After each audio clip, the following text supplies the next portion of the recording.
Merci, Madame la Ministre. La parole est à Madame Marguerite Després-Audebert. Merci, Monsieur le Président. Ma question s'adresse à Madame la Garde des Sceaux. Madame la Ministre, je souhaite associer à ma question mon collègue des Côtes-d'Armor, Bruno Joncourt, dont le territoire est également concerné par ce sujet avec la maison d'arrêt de Saint-Brieuc. Les surveillants pénitentiaires sont un maillon essentiel de la chaîne judiciaire et veillent à ce titre à la sécurité et à la sérénité de nos concitoyens. Fortement ébranlée après l'agression récente au centre de rétention de Condé-sur-Sarthe, la profession s'est mobilisée ces dernières semaines.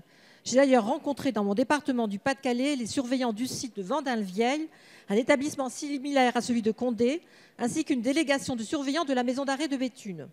Vous avez également reçu, Madame la Ministre, leur délégué le 18 mars dernier.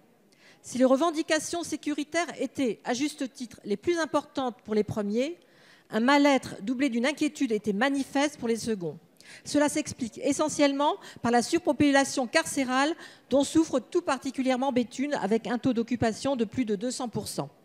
Dans des conditions impossibles pour le personnel pénitentiaire d'assurer leur mission de manière sereine et efficace. Malheureusement, les efforts financiers prévus dans le budget tardent à se traduire dans leur quotidien. Par ailleurs, le métier de surveillant pénitentiaire souffre d'un manque d'attractivité inquiétant. Les effectifs de l'école d'Agen, l'ENAP, sont notoirement insuffisants et l'abandon en cours d'études compromet non seulement le pourvoi des nouveaux postes, mais également le seul renouvellement des postes existants. Ce métier requiert de solides qualités mentales, morales, physiques et psychologiques pour tenir jour après jour dans un environnement souvent hostile et éprouvant. Je tiens ici à saluer l'ensemble des personnels de l'administration pénitentiaire pour leur dévouement dans ce travail souvent ingrat et leur sens de la solidarité. Madame la Ministre, pouvez-vous nous préciser quel est le calendrier de la concrétisation d'un meilleur fonctionnement de la pénitentiaire, notamment adapté à la hausse du niveau de violence chez les détenus et leurs visiteurs? La dotation en gilet pare-larmes est-elle programmée pour l'ensemble des surveillants pénitentiaires? Enfin, que comptez-vous faire? Merci, Madame la députée. La parole est à Madame Nicole Belloubet, garde des Sceaux, ministre de la Justice. Monsieur le Président, Madame la députée Després-Audebert, merci pour votre question. Elle appelle une réponse globale et c'est ce qu'a souhaité faire la loi de réforme de la justice qui a été promulguée le 23 mars dernier, il y a 48 heures à peine. Nous avons apporté 4 types de réponses dans ce texte. D'abord, une échelle des peines renouvelée qui fait que nous allons dépasser le systématisme de l'enfermement comme réponse exclusive à une infraction. Ensuite, un programme immobilier pénitentiaire ambitieux. Également un suivi et une réinsertion des détenus qui sera extrêmement volontariste. Et enfin, la valorisation des métiers pénitentiaires. Sur ce dernier sujet qui, à juste titre, est un sujet de préoccupation fort, nous apportons 3 types de réponses.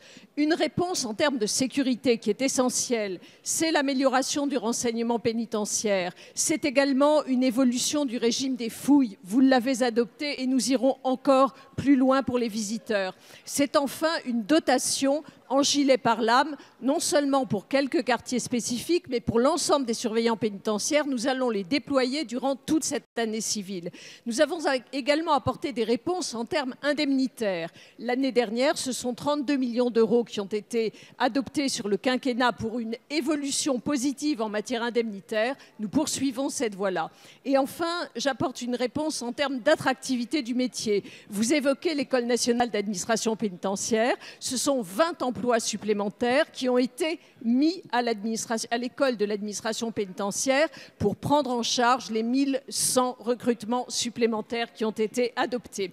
Nous avons également, et je me suis engagée en ce sens avec les organisations syndicales, nous allons également déployer un parcours des métiers de la surveillance pénitentiaire, de sorte que les surveillants n'exercent pas toujours les mêmes fonctions au long de leur carrière. Ils pourront passer du renseignement à d'autres métiers qui sont intéressants.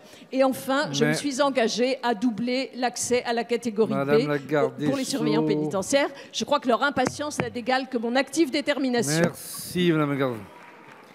C'est un crève-cœur de vous interrompre, mais il était temps.